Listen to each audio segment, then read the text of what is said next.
River Mother, the face of the Sphinx. Chapter 1. Birth. There are fingers scraping my face. My eyes are eating your eyes.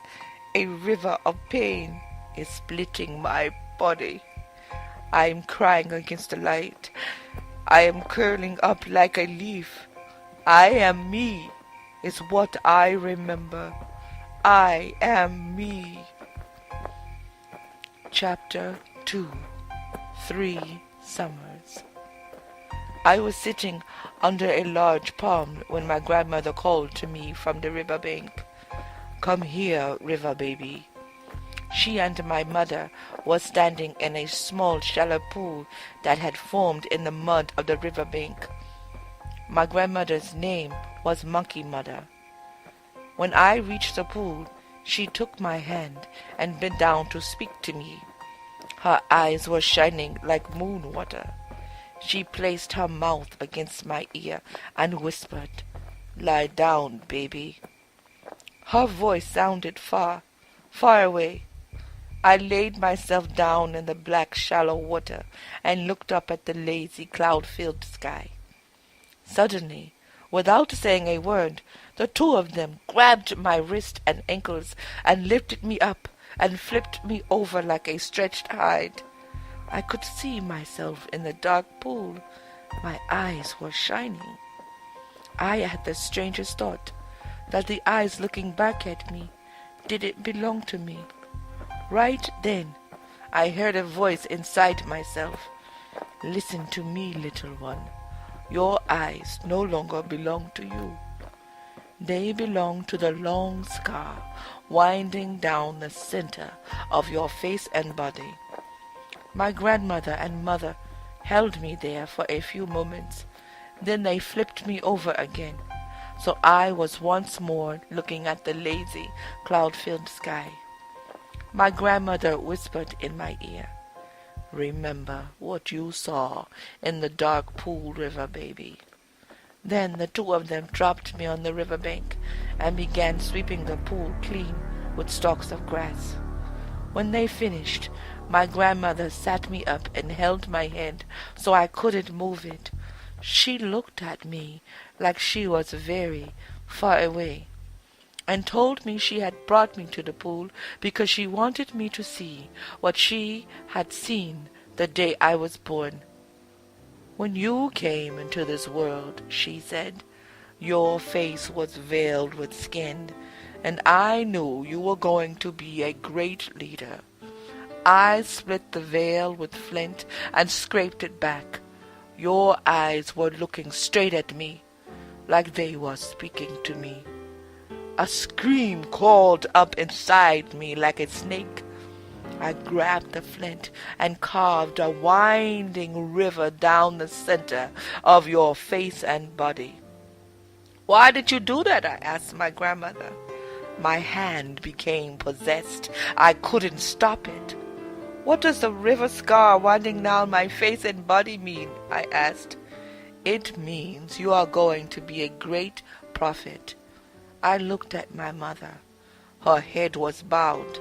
She had been silent until now. Without looking at me, she whispered, "Your name is no longer River Baby. That is the name we gave you until it was time to tell you your true name." "When is that going to happen?" "Now," she whispered. Her eyes were dark and shiny. "Why now?" "Because you are being reborn as I speak." "How do you know?" "I can feel it." "So can your grandmother. You could feel it too if you didn't ask so many questions." My grandmother nodded. I tried to stop, but I couldn't. "What am I to be called?" I asked. "River Mother," she said.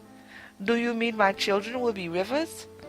"No, it means your children will be river things." "You mean water?"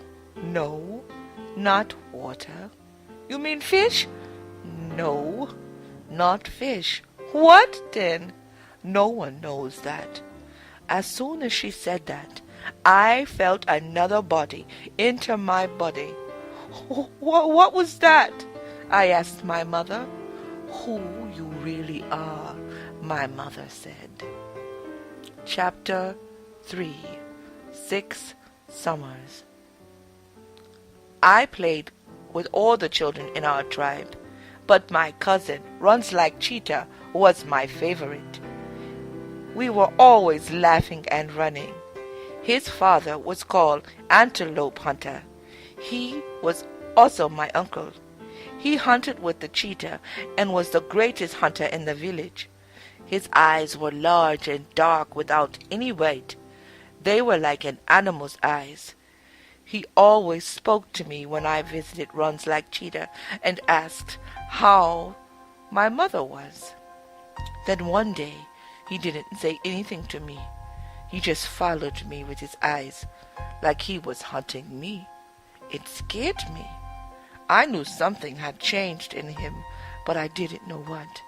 After that, I didn't go there anymore. I waited for Runs Like Cheetah to visit me. Runs Like Cheetah and I were the same age. He was strong, but I was just as strong. When we wrestled, sometimes I would throw him down, and sometimes he would throw me down. But what I liked about him best was he was always laughing. He could run like the wind. We would start out together, but I would soon fall behind, and then I would see the high grass dividing around him, and then I would see him on the faraway hill running and running. One day he said to me, "I like to run more than anything." "What about laughing?" I asked him. "Do you like laughing more?" "I like them both best," he said, laughing. "Then why don't you run and laugh at the same time?" "If I am walking, I can laugh. But when I am running like a cheetah, I cannot." "Why not?" "I don't know. I just can't." I asked my mother why this was, and she said, "When you run like the cheetah, you are no longer a boy. You are a cheetah. Cheetahs are fast, but they can't laugh. Only the human people can laugh." She began making faces, and soon we were both laughing so hard we couldn't stop. I love her more than I love running when we are laughing together. The mother of Runs Like Cheetah was the leader of our tribe. Her name was Moon Underwater. She sat at the head of the circle of wisdom. She was also my mother's sister. After I had become River Mother, she told my mother to always place me at the shadows beyond the circle of wisdom whenever it met. I would sit in the shadows with my mother and listen. It was always the same. Moon Underwater would listen to each of them, but say nothing. She would listen to the mothers. She would listen to the hunters. She would listen to the healers. She would listen to the makers. To each of them, she would listen. When they had all finished speaking, she would turn to each of them and speak to them, one after the other. And each of them would listen. She would tell them that she had heard the truth, or she had not heard the truth. No one argued with her. To those from whom she heard the truth, she would either say, "Your truth is good for all of us. We will take your truth and listen to it within ourselves." Or she would say, "Your truth is only for you. Take it within yourself and follow its path." To those from whom she had not heard the truth, she would say, "You have wandered from the path of truth. This is not good for you. It is not good for the tribe. There is darkness in your heart. It is blinding you, causing you to lose your way. If you allow the darkness to stay, it will enter the heart of the tribe. We cannot allow this to happen. You must tame the darkness, or the tribe will do it for you." Then she would leave the circle. Each time she passed me in the shadows, she would look at me as if she were asking a question. I asked my mother, Why does moon underwater always look at me like that? She is waiting. Waiting for what? She is waiting for you to catch fire. Chapter 4. 9 Summers. Runs like Cheetah kept looking at me, like he knew a secret about me. He couldn't stop laughing. Finally he said, "How can you be River Mother? You are just a little girl. You don't even have breast." He cupped his hands on his chest, pretending he had breast. "Look," he laughed, "even I have breast. Look at them move." And he started to walk around, moving his hands up and down like breast. I pulled his hands down and said, "Breasts don't matter. My children will not be children like you and me." "What will they be then?" "River things." "You mean water?" "No, not water." "You mean fish?" "No, not fish." "What are they then?" "No one knows." "When will they be born?" "I don't know." "How can you be a mother then?" "Mothers know everything." "You don't even know when your children will come, or what they will look like, or when they will be born." "I don't know what to say." He suddenly began looking at me, like he knew something, and said, "Let me look between your legs. Maybe I can see what river things look like." Just then a shadow entered me.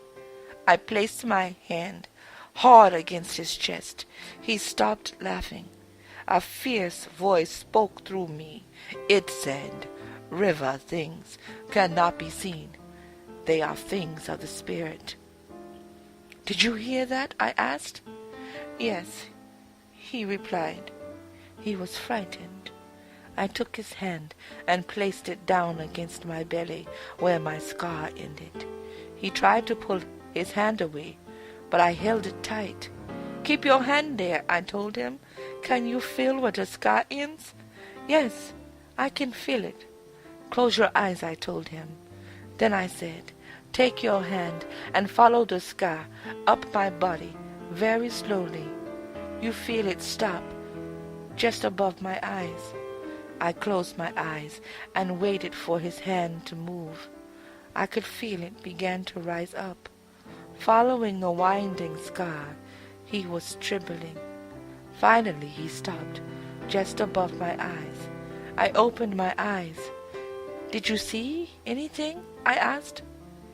His eyes were still closed. "How could I? My eyes were closed." "Did you feel anything?" "Yes, the scar felt alive, like it was moving." "That is how river things feel," I told him. "When it is time, they will swim up and be born just above my eyes."